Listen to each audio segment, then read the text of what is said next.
નમસ્કાર, હું રાજ. આપ જોઈ રહ્યા છો સ્પાર્ક ટુડે ન્યૂઝ. બાયડ તાલુકાના બોરમઠ ગામ ખાતે શાળા પ્રવેશ ઉત્સવ અને કન્યા કેળવણી મહોત્સવ 2026-27નું આયોજન કરવામાં આવ્યું હતું. કાર્યક્રમ દરમિયાન બાલવાટિકા ધોરણ 1 તેમજ નવી મંજૂર થયેલી સરકારી માધ્યમિક શાળામાં ધોરણ 9ના વિદ્યાર્થીઓને પ્રવેશ આપવામાં આવ્યો હતો.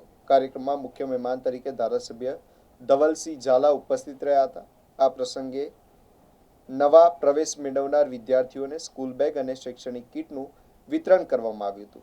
બોરમઠ શાળા પરિવાર અને ગ્રામજનોના સહિયારા પ્રયાસોથી સમગ્ર કાર્યક્રમનું સુંદર આયોજન કરવામાં આવ્યું હતું. સરકાર શ્રી તરફથી આખા ગુજરાતની અંદર પ્રવેશોત્સવ ચાલી રહ્યો છે, ત્યારે આજે બોરમઠ બોરટીંબા ગામે પ્રવેશોત્સવમાં આવવાનો અનેરો અવસર પ્રાપ્ત થયો.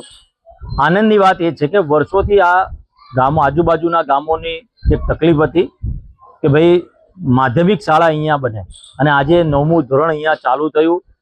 તમામ ગામના આગેવાનો અને આજુબાજુના તમામ આગેવાનોને શુભેચ્છાઓ પાઠવું છું, વિદ્યાર્થીઓને શુભેચ્છા પાઠવું છું. ખાસ કરીને 9મું ધોરણ અહીંયા બનવાથી 6 કિલોમીટર 7 કિલોમીટર ને 8-8 10-10 કિલોમીટર સુધી વિદ્યાર્થીઓને ભણવા જવું પડતું હતું. ખૂબ તકલીફો પડતી હતી, દીકરીઓને આવવા જવામાં તકલીફ પડતી હતી. એનું સંપૂર્ણપણે નિરાકરણ આવ્યું છે, અને સરકારશ્રીનો હું આભાર માનું છું કે મારા મત વિસ્તારની અંદર એક કોયલિયા અને બોરમઠ બોરટીંબા ગામે 9મું એટલે માધ્યમિક શાળાની મંજૂરી આપવા બદલ સરકારનો હું દિલથી આભાર માનું છું.